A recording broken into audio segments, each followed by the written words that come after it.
Hello everyone, welcome back to my channel. So today we will study about prepositions. कल मैंने पढ़ा दिया था लेकिन कुछ पार्ट रह गया था तो वो हम आज फिनिश कर लेंगे और आज हम नया टॉपिक भी साथ में पढ़ेंगे जो है नाउन्स नंबर्स मतलब उनका फॉर्मेशन सिंगुलर टू प्लूरल कैसे होता है.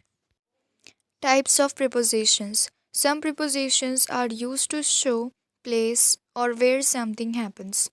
जैसे कोई काम हो रहा है तो वो काम किस जगह पर हो रहा है कुछ प्रिपोजिशंस यही शो करते हैं. जैसे the boys are playing on the beach. Boys खेल रहे हैं पर कहाँ खेल रहे हैं, ऑन द बीच. तो ऑन क्या है, प्रिपोजिशन है और मैं क्या बता रहा है कि वो कहाँ पर खेल रहे हैं, वेयर. ठीक है. उसी तरह है they are hidden behind the tree. वो छुपे तो हुए हैं पर कहाँ पे, where. So behind. The workers are sitting in the shade. The cat is resting under a tree. The children are running after each other. Next, we have some prepositions show time or when something happens. कुछ prepositions ये show करते हैं कि वो काम कब हो रहा है. जैसे I go to office at 8 o'clock. अब मैं ऑफिस तो जाता हूँ पर कब जाता हूँ, टाइमिंग बता चल रही है इसमें, at 8 o'clock. ठीक है. इसी तरह जितने भी सेंटेंस होते हैं जो प्लेस शो करते हैं तो नेमली प्लेस शो करने के लिए हम यही प्रिपोजिशंस वर्ड यूज़ करते हैं, ऑन, बिहाइंड, डाउन. और जो टाइम के लिए हम यूज़ करते हैं at, on, in, after, during. ठीक है. और प्लेस के लिए भी हम एट यूज़ करते हैं. ठीक है. फिर आता है prepositions are used for other purposes. और भी काम मतलब और भी सेंटेंसेस के लिए भी यूज़ किए जाते हैं. जैसे many people in Mumbai prefer to travel by train. अब यहाँ पर ये बाय वर्ड्स हमने यूज़ किया है तो ये जो वर्ड है ये क्या कर रहा है, इन दो सेंटेंस को कनेक्ट कर रहा है. मतलब हम मीन्स ऑफ ट्रांसपोर्ट्स का यूज़ करते हैं तो हम ज़्यादा क्या बोलते हैं, बाय, बाय बस, बाय ट्रेन. ठीक है. तो हमने यहाँ पे इस पर्पज़ के लिए यूज़ किया है. Next we have noun numbers. Noun के बारे में मैंने अपनी वही फर्स्ट वीडियो में बता दिया था. ठीक है. अब आते हैं नाउन के बारे में, मतलब उनको कैसे फॉर्मेशन करना है ये सब.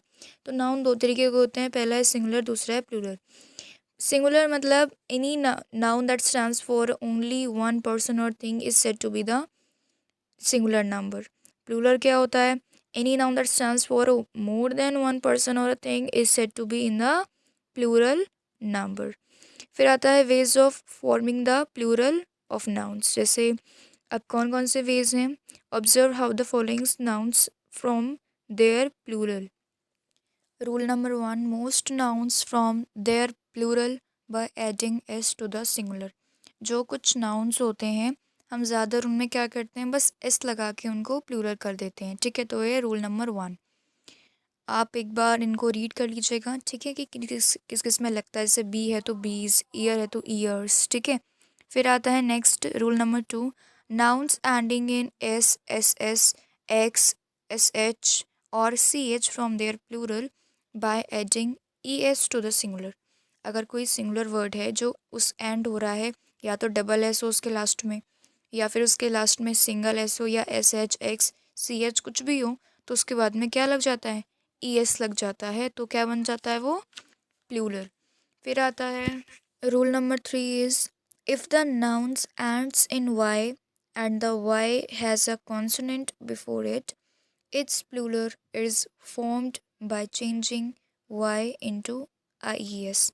अगर कोई वर्ड है जैसे आर्मी है, ठीक है, तो उसमें लास्ट में वाई लगा है लेकिन उसके जो पहले वाला वर्ड है वो वॉवल नहीं होना चाहिए, वो कॉन्सोनेंट होना चाहिए. ठीक है. वॉवल क्या होते हैं, ए आई ओ यू, है ना. उसको छोड़ के जो बाकी वर्ड्स हैं क्या है, कॉन्सोनेंट. तो जब वो वर्ड्स हों और लास्ट में वाई हो और उसका पहला वाला वर्ड कॉन्सोनेंट हो तो प्लूरल में क्या लग जाता है, वाई को हटा के हम आई एस लगा देते हैं. ठीक है. याद रखना है जब वाई के पहले वाला वर्ड क्या हो, consonant. Rule number 4, but if the noun ends in y and the y has a vowel before it in a plural is formed by changing s to the singular. पर अगर अब कोई ऐसा वर्ड है जिसमें Y तो है लेकिन उसके पहला वाला वर्ड वॉवल है तो उसमें खाली एस लग जाए. जैसे बे है तो बे में सिर्फ एस लग जाएगा. बॉय है उसके उसमें वाई है, उसका पहले वाला वर्ड वॉवल है तो उसमें क्या लग जाएगा, एस, बॉयज़. ठीक है. Rule number 5, nouns ending with in f or fe from their plural by changing f or fe into ves. अगर कोई ऐसे वर्ड्स हैं जिसमें f लगा है लास्ट में तो उसमें खाली हम f के बाद f को रिमूव करके हम ves लगा देते हैं तो वो प्लूरल हो जाता है। पर एक नोट भी दिया हुआ है, but the following nouns from their plurals by simply adding S to the singular. अब कुछ वर्ड्स ऐसे होते हैं जो रूल्स फॉलो नहीं करते, उसको हमें याद करना पड़ता है। चीफ है, चीफ में एफ लगा है पर हमने यहाँ पे खाली एस लगाया है, क्यों? क्योंकि कुछ वर्ड्स रूल फॉलो नहीं करते। फिर आता है rule number 6, nouns ending in o if they have a consonant before them generalize from their plural by adding es to the singular। अगर कोई ऐसा नाउन है जो एंड में उसके ओ आ रहा है और उसके पहले वाला वर्ड अगर कॉन्सोनेंट है तो उसमें क्या लग जाएगा? es। ठीक है, नोट दिया हुआ है। But the nouns ending with in O double O form their plurals by adding S to the singular as bamboo, बैम्बोज।